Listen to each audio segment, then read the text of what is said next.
there you are walking down the jungle path, and he literally said jungle path. And he's saying jungle path so seriously. It's like they're fighting, and he just says the word jungle path. Like, why are you on the jungle path? Audio Jungle. Hey everyone, welcome back to Experts About Nothing 2023. Oh my God, guys, we made it a whole year. A whole year. Can you believe? We did not believe at some point. We really didn't be believe. Here. But here we are, and we are so excited to do a 2022 recap episode for you guys today. All right. Yeah. Okay. So we're going to start off with some fun recaps of the year, and that is giving pop culture everyone. Yes. Okay. But like, this is not, a public, everyone needs to think these moments are amazing vibe. This is just what resonated with me and Prius. Yes, this is our most impactful 2022. Notable. Yeah. Not even impactful, just for notable. me, impactful because I get really emotionally entwined with pop culture. But okay, let's start with a mutual one because I think this is a mutual for everyone on the planet. It should be. Yeah, because I do believe it should be. I've never been so shook in my life. And it is the slap heard around the globe, everyone. The Will Smith slap. The Will Smith special. That was so alarming, and I was like not really fully paying attention. I vividly remember this moment. We were all sitting on the couch. I think I had my laptop in front of me, and I was like doing other stuff while it was kind of going on in the background. And I was just like paying attention when this happened, and I was like, wait, was that a bit or was that real? No, yeah, that's what I thought. And then like you just like saw them, and then I was like, I don't think it's a bit anymore. I know. We saw this happen live in real time, okay? Of course, everyone first thinks it's a bit. And then I immediately went on Twitter, and the first tweet I saw was Trevor Noah's tweet, and he was just like, was that real? And that made me think that everyone had the same thought. And then I like went down a full rabbit hole, and I think for like 48 hours I didn't think about anything else. I was like in like work situations. I was like making my coffee, and like the only thing running in my mind was that happened. Was the slap. And it was really wild. I think it gave us a lot to think about. And that's that. Yep. What's next? Next for me was the Don't Worry Darling drama, you guys. And that was with the triangle of like Olivia Wilde and Florence Pugh and Harry Styles. And I think I'm obsessed with Harry Styles, and I also really liked Florence Pugh. So I was following this movie for a while, like when it was getting made, and I was so hyped. So I knew about this forever. I mean, Priya was literally talking about this for 2 months, and I was like, okay, yeah, I was like, everyone, let's we need just to watch the movie. Let's watch it. I know. And then, I mean, the movie itself was not a pop culture moment for me. It was just the like tea surrounding the movie. It was the discourse, and I was on. Then it was like a must watch, Yeah, it was a must watch, and then in the theater, I was honestly just like, it was a fine movie for me, but it wasn't anything like crazy. I was just more shook that all of this conversation happened about this movie. You know what I mean? It was like a solid 5 or 6 to me. Like, yeah, I wasn't it was like giving whoa. mid. Yeah, I like felt more after Spider-Man 3. Oh, Spider-Man 3 knocked my socks off. I was like, I was hyped up, and it lived up to the hype. Like, I was like literally swaying in my seat. But this movie, I was swaying from like slight discomfort. And also, we were just in a theater where there were a bunch of Harry Styles fans, and they were just cracking up every time he came on screen. And I was like, guys, this is such disrespect. But also, I'm also cracking up, so I don't know what to do. It was just a lot. But all of that was my second highlight. The next one is going to be a wedding that we thought was kind of wild. For me personally, Priya, I don't know if you have mutual feelings about this, but I thought the Alia and Ranbir wedding and baby announcement, very short after, was very earth-shattering. It was big news. Especially because it happened so kind of suddenly. Out the cut. I was not prepared for that. And then all of a sudden it was all over Instagram, and I was like, oh my God. And they just got married in their house. Which I loved. It was very loved cute. That. But after all of the other Bollywood celebrity weddings that were like in Amalfi and like all these crazy places, I was expecting something wild. And then they were like, yeah, we got married at home upstairs. And just like the way she did her outfits, her hair was just so like simple, although I'm sure it was very expensive and very pricey. Yeah, I'm sure she it was pulled just out like the stop shop. and it just wasn't too much. And I just really liked the simplicity and the hominess of the whole thing. I felt like it was truly focused on love, which I very much thought was refreshing. It was very wholesome, very cute, and also shocking, which we love. Yeah, it was great. And the bebe was like, I was like, whoa. That was whoa. But good for them. Good for them. Iconic. The biggest divorce / breakup that was the biggest tea for both of us was Kim and Pete. And I feel kind of like a clown for believing in them because I know everyone didn't. Like, everyone was like, it's a bit. But we were watching the show. No, that's what sold me. Yeah. On the show, she was so genuinely happy, and it seemed like this was such a fresh perspective from a relationship that she's gotten. Even her family was like, he makes her so happy, like, he treats her so well. And I thought, like, all of that was just so sweet. Yeah, and I don't know what it is. I know Pete's known to be this serial dater, and he is, but every relationship he's been in, like every really high profile relationship, I like believe in. Like, I'm like him and Ariana, I was like, yes, they're gonna make it. Like, I mean, they got engaged. Yeah, so, I mean, he always be getting engaged, and it's always like the most serious thing ever. But in every single relationship, I was like, oh, this is the one. It's gonna work out. And for some reason, I believe it each time. And but I'm bamboozled. Isn't there a rumor they're getting back together? There were murmurs of it, but now those are gone. So I don't know. Oh, bizarre. Okay, TV shows. I'm gonna let you do yours because I think it's more impactful for you. But I was taken aback by Rap Shit. I thought it was just amazing, and the hot tea is Priya and I binged this in like what 3 days. 3 days. Like actually, it was 3 days.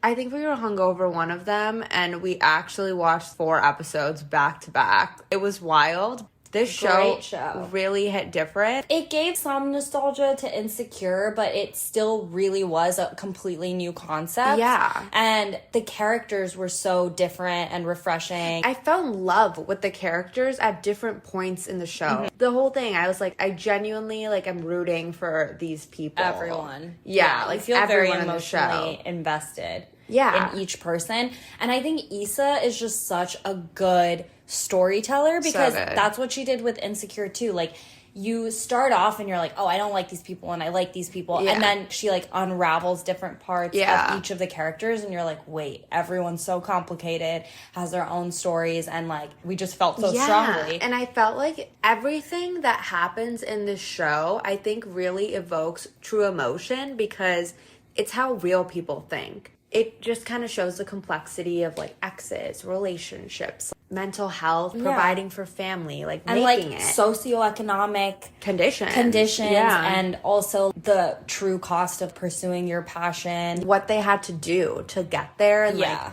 the people they had to connect with. I know, I feel that deeply. I love that show as well. House of the Dragon. I don't know. Shows like this really get me because I love being immersed in like a completely different world and I like seeing all the like little things. I love shows where it's just all build up and it's all about relationships with different people and small actions and choices end up being like the plot of the show. The most significant things. And like it was just such an amazing journey. I literally every week was so hyped to watch the show. I would get genuinely giddy. And then post the show, I would be on Twitter and TikTok diving into like each and everything in the episode.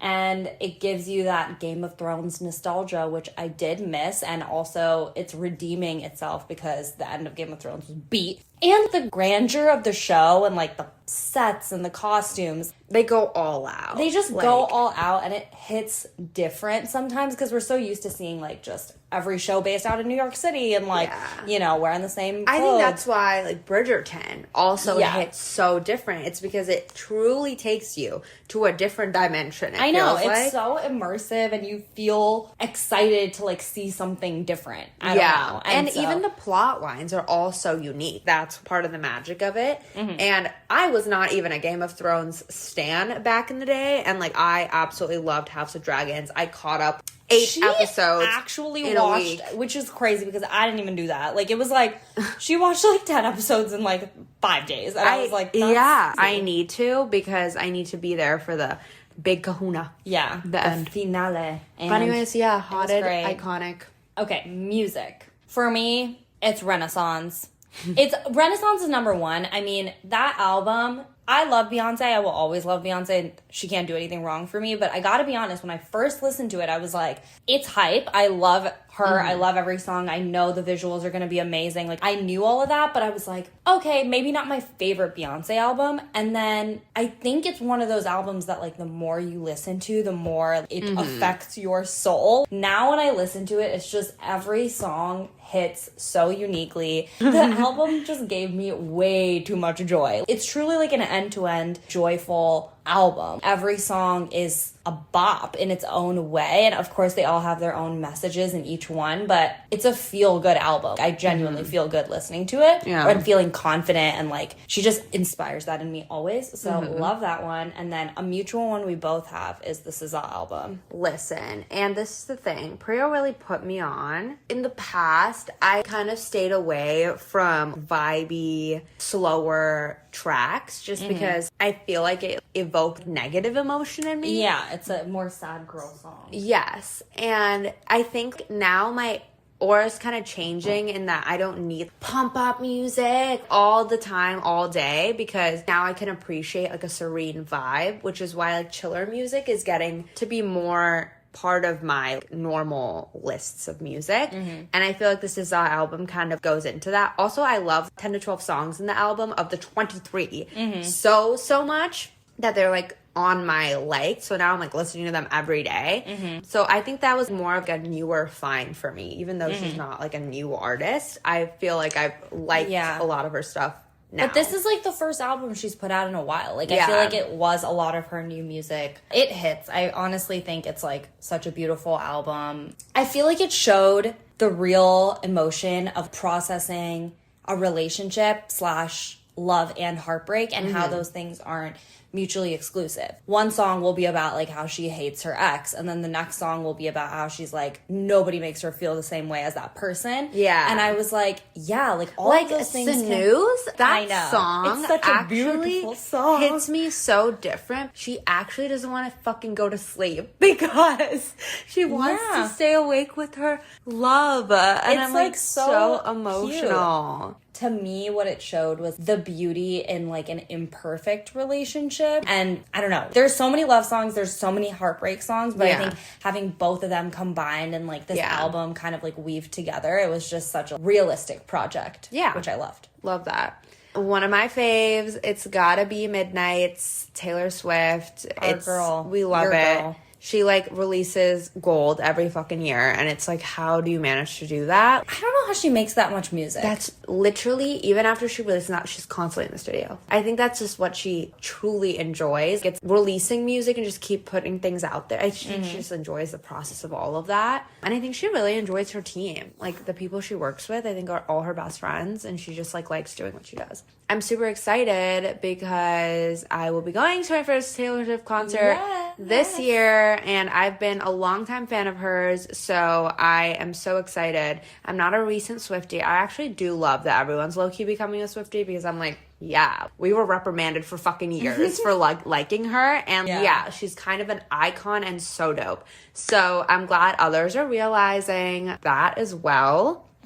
Amazing. Okay, so the last segment of our pop culture recap is our top reality TV moments, specific moments.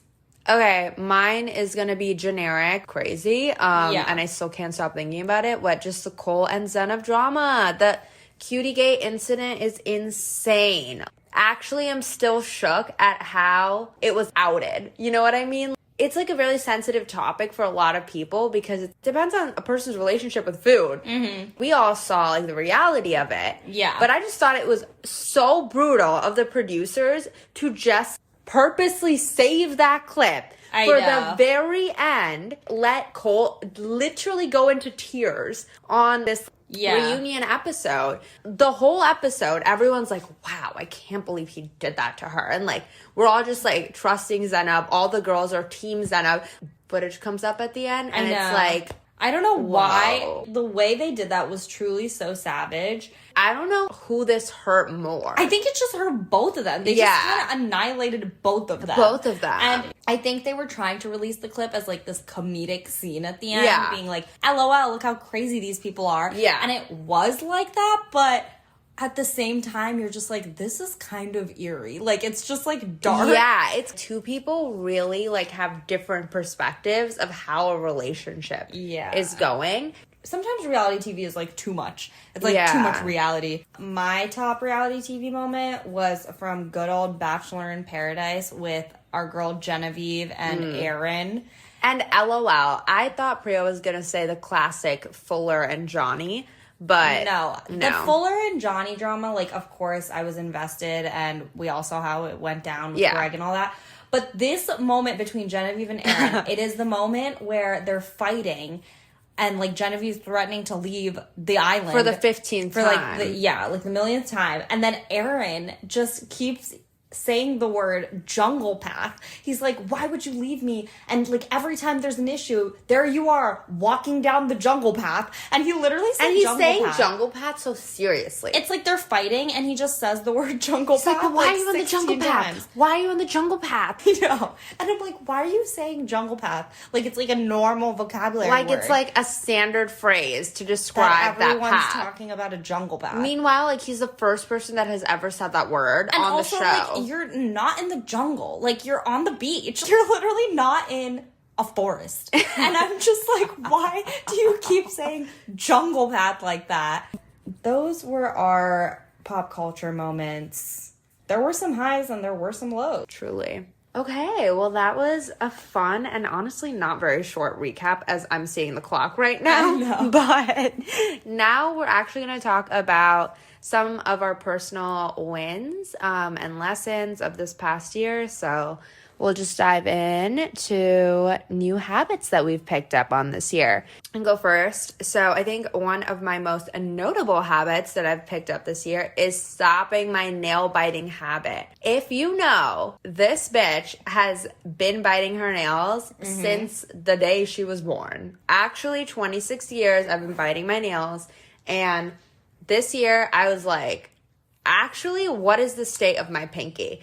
Basically, at a certain point in college, I was so nervous. I had no nails to really bite, so I had already nubs. And then I would start chewing on my pinky nail on my left hand. It was just like a nervous habit. Basically, then my pinky swelled the fuck up. Oh God. It was like, it's just not looking its cutest. Low-key, that habit never stopped after college, so I've been biting my pinky for like 4 years, and now I'm like, okay, like my pinkies are looking really abnormally different. And I'm like, I need to heal my pinky, and if I get engaged, I will only be looking at my pinky. In all of these photos of why my pinky looks so messed up. So anyway, I was like, I really need to stop biting. Oh my God. And then that will inevitably prevent me from putting my pinky in my mouth, which is... Right.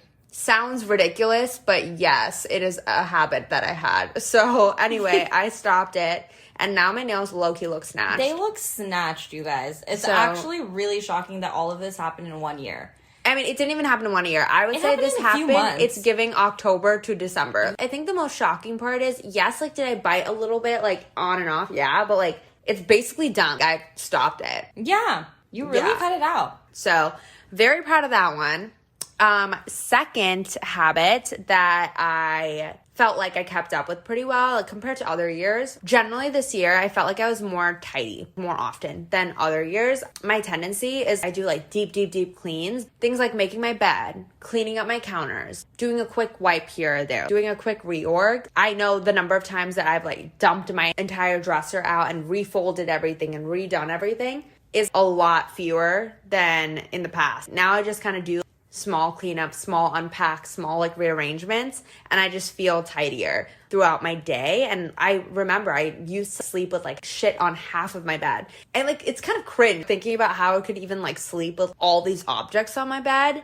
And now I'm like, I need to like step into like a made bed. Yeah, it honestly just sets the tone of like the day and your Definitely. space. It feels really good. But But yeah, those are the 2 habits I can confidently say I feel good about. Yeah. I gotta say, this year and like habit building for me, not the most successful. I tried a lot of different things. I would say it was the year of phases because I had a reading phase. And okay, I think the thing about some of these phases, like reading, for example, it was just I wanted to develop a habit where I read before bed or like turn to my Kindle more than I turned to my phone, or like some of the time that I would have turned to my phone. And I think I did do that. Like I had multiple times throughout the year where I was into reading, and like it does really calm me down. So it's a habit that I'd like to keep working on. Like it's like an in progress habit. I wouldn't say I'm super consistent and like didn't have a stacked Goodreads at the end of the year, but I did read more than I have in the past and I felt good about it.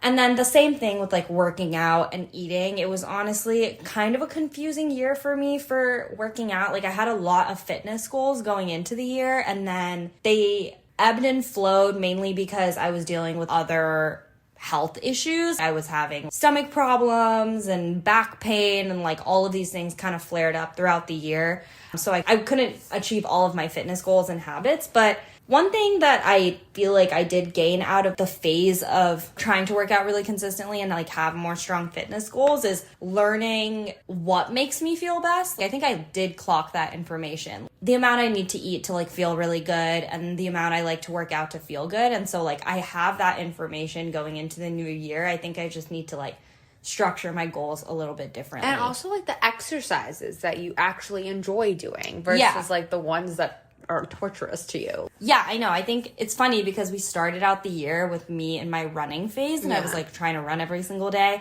And I did do that, and I really do like running to a certain degree, but I don't think it's like my primary form of like joy while working out. And then I went through like a strength training phase, and I think that actually really feels good. I feel my best when I'm strength training at that cadence. So yeah, learning about like what I like and don't like was a big theme of 2022, I think. All right, the next category is things we have accomplished. And again, like it always feels weird talking about accomplishments because it feels like we're just flexing or something. But I think our accomplishments are like very legit. They're just like very like factual things that have happened we've done this year. And I think everyone should definitely write down a list of everything that they have accomplished. And I do think it's important to pat yourself on the back for a moment and recognize everyone. it. Yeah. But anyway, with that being said, we're about to gloat for 10 minutes or so. So here it is. Okay, well, first and foremost, launching this podcast and each of us being able to do a solo episode, I think that was a big milestone within the podcast journey.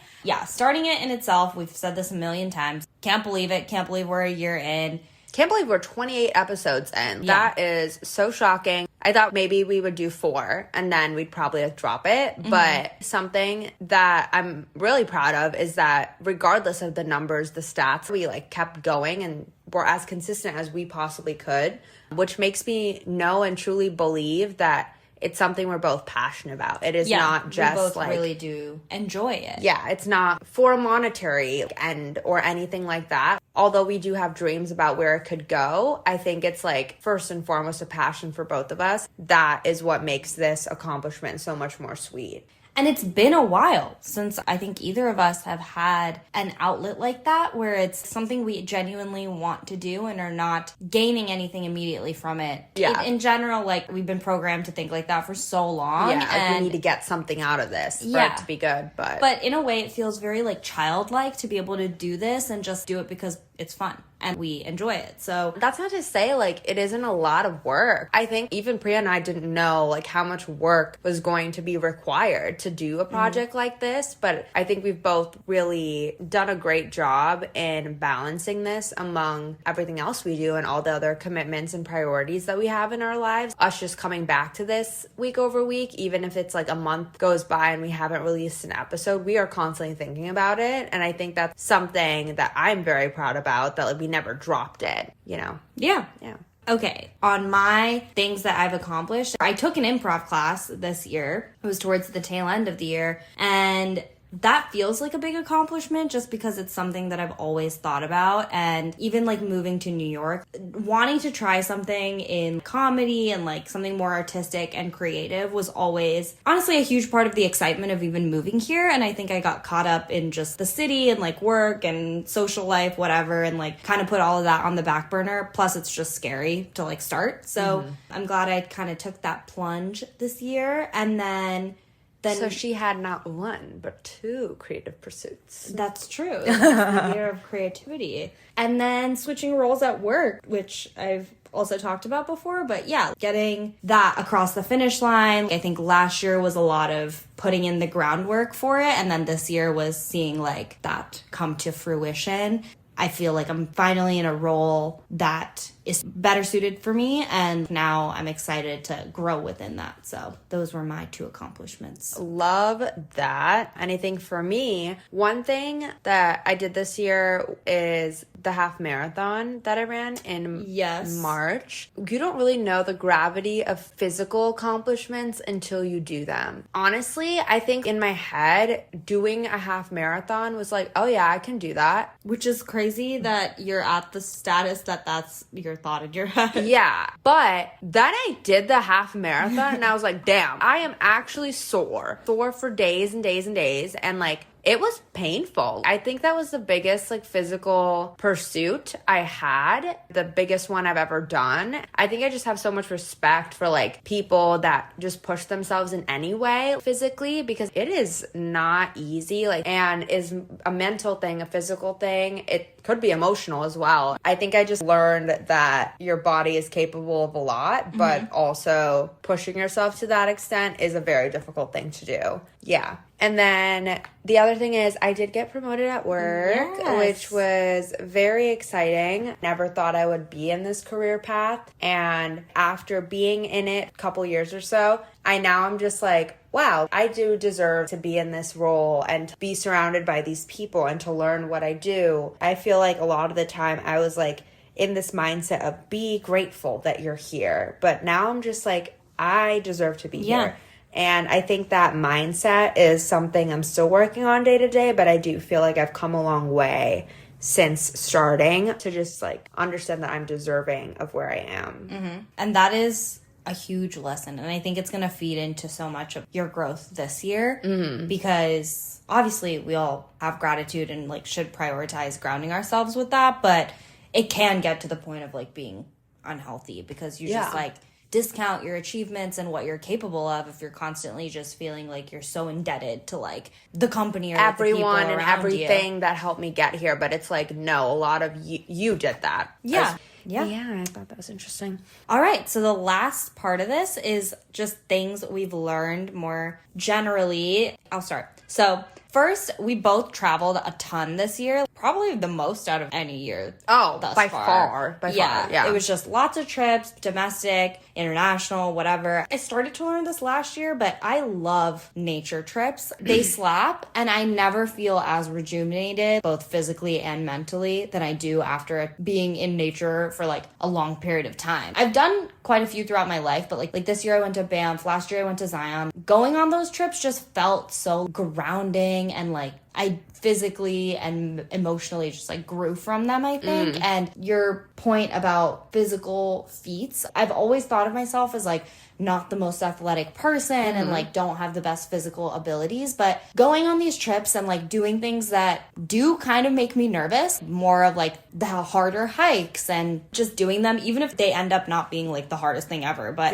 to me, it's just like something I would usually get nervous about. Like I used to literally get nervous about hiking because I was like, I'm gonna be like panting, I'm not gonna be able to like catch up to the people around me, and I didn't like that feeling of feeling like inferior, I guess, in that situation. And then just doing them, and of course doing them with people who are like really supportive and like friends and family who like aren't gonna judge you, just feels so good. I felt so like confident after that, because now I just feel like I can do more of them and push my body, and also just feel really peaceful after those trips. So that's what I learned. Oh, I love that. Nature trips also just separate you from your phone. Yes. Yeah, I'm barely on my phone during nature trips because, like you're taking pics and stuff, but most of the time you don't even have service. So like you literally cannot do anything except focus on where you are. It's amazing to hear your thoughts for a second and like to be in still space. Yeah, I love that. Something I learned this year is that consistency doesn't have to mean you do it every week. You can pick things back up if you need to, like throughout the year, whatever that means for you. I feel like in the past, my idea of consistency would be, I need to do this 3 times a week because I said that's what I would do. Or I need to meditate every single morning. Otherwise, I fail. And streaks are good. Habits are great. But I feel like some of the harder things that we do in our lives, like working out, yeah, like everyone would love to work out 5 times a week. But like sometimes your body is not there for it. And I think just listening to like what you are actually like capable and able to do without exhausting yourself is something that like really spoke to me throughout this year. I think a lot of the times I overexert myself in many ways, and it's like I don't need to do everything in one day to feel accomplished, and there are definitely things I can push off and feel completely fine doing so. I think it's the high of like accomplishing so much in a day that like makes me feel good temporarily, but then the consequences of that is like 2 days following that of like lack of productivity. Yeah, being exhausted. Yeah, and I think consistency doesn't have to be every day. I think you said something amazing, which I'll let you say, so. Oh, yeah. Well, I read this online, so I can't take credit for it. I saw it on Instagram. But it was, someone was saying something about just showing up imperfectly. And that's exactly like Diksha's point. And that's also something I think I learned this year because of what I was talking about earlier. I went through a lot of phases, and through that was burnout. Like I would like try something and have this really lofty goal and try to do something every single day, not meet that mark, and then burn out. And then just stop altogether and like go through like a full-on slump of not working out or not reading or whatever the habit I was trying to build, just not doing it because I was discouraged. Instead of that, showing up even if you don't meet that original vision that you had of meditating every single day, like meditate when you can, when you have the mental and physical space to do that in your day, like do it. And don't put all these mental hurdles up on how to do it like in the most ideal, perfect way. That's what I want to bring into the new year. At the end of the day, like the long term will be building habits that you actually want to build, even if you miss a couple marks along the way. Not every single week or month is going to be able to fit in like everything you want to in your routine. So recognizing that. We did our social media cleanse, which I think we both learned a lot from. That was actually, I'll put that in the accomplishment category because I think the results from that are like lasting. Like I truly have not been spending as much time on my phone and on social media post doing that for a month. It just showed us, one, the reality of how much time we were actually spending on there, and two, how good we feel when we don't. So reaping those benefits just makes it easier to stick to better guidelines with social media. And something that I find interesting is like all the changes in all these algorithms make it kind of be. Yeah. At first, I was like, Instagram is dope because you can see what your loved ones and like friends and family are doing. At a certain point, now Instagram's just becoming an ad space, and I don't even see posts of my friends anymore. Like I don't even have the urge to scroll because half of my feed is not even my friends. More than half of my feed, I would say. So in a way, I'm like, okay, like these algorithm changes are not that bad. No, they're good for like our mental. These tools are addictive. Like it's. I mean, partially personality, but partially just they're built to be extremely addictive. And I think because I did the Instagram detox, the TikTok one just feels a lot easier for me. Like, and from time to time, people send me a TikTok and I'll watch it because I'm like, that's hype. But it's not something that I currently feel like I have like a real urge right now to like have. But yeah, like I think us navigating our relationships with social media has been a success this year, I gotta say. Okay, and then in terms of lessons that we've learned individually, me personally, this was a big year for mental health. And I think one of the biggest things I've learned is that not the same things are going to work amazing for everyone. For example, meditation. Some people swear by meditation every day, and it's like a part of their day that makes them feel whole and well. There's like so many different bits and pieces of mental health that you can incorporate. I think everyone has strategies that they do at different times in their mental health journey to like help them feel like themselves. And I think like my biggest lesson was that everyone has a different path with it and different solutions work better for different people. You just got to keep trying until you figure out what works for you and makes you feel your best. And I think it's constantly going to change, but it is completely worth it to go down the journey of figuring it out, whether that's therapy weekly, therapy monthly, meditation, or if it's medication, like whatever it is. I think finding that it's the best thing you could possibly do for your life. I haven't felt this good about myself in a long time and just more secure in myself. And that has given me so much clarity. So just invest in your mental health.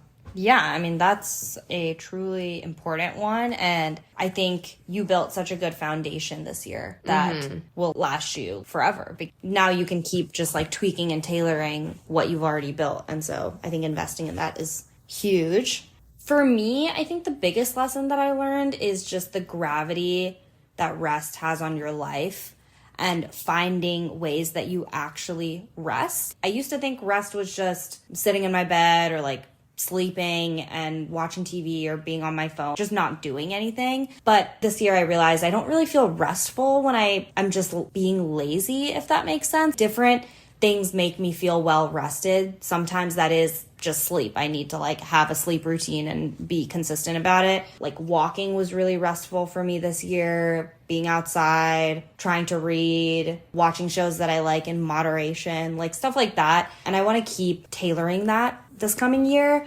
And also the impact that has on your body is a lesson that I've learned, because I think this was one of the years where my body felt not the strongest, and it's just like re-recognizing how intertwined our mental and physical health is. Like I think that was a huge point of clarity for me this year, and I see that very clearly, and I want to make it the biggest priority for myself next year to keep both of them in check and healthy and work on these like issues that feel chronic and not be discouraged by the difficulties in that process. It's not always the most smooth sailing process. So that is what I'm going to do this year. Oh, another thing is just setting boundaries. I think I'm learning. I don't think I like have had proper boundaries like ever in my life in like a lot of different ways. And so just navigating how to set them and what makes me feel good. And part of that was how I like to be social this year. Like I think I was really trying to pick and choose what makes me feel good, when I want to actually hang out with friends versus when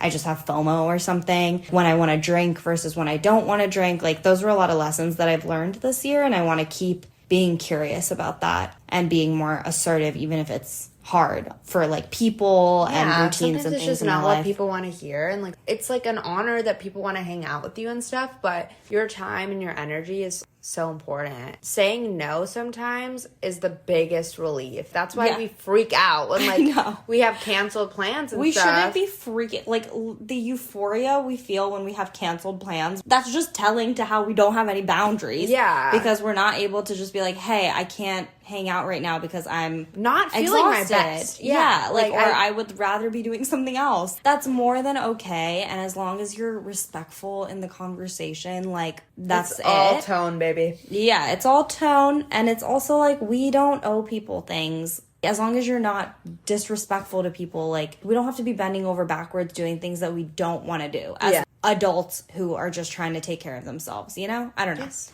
But that was another big realization.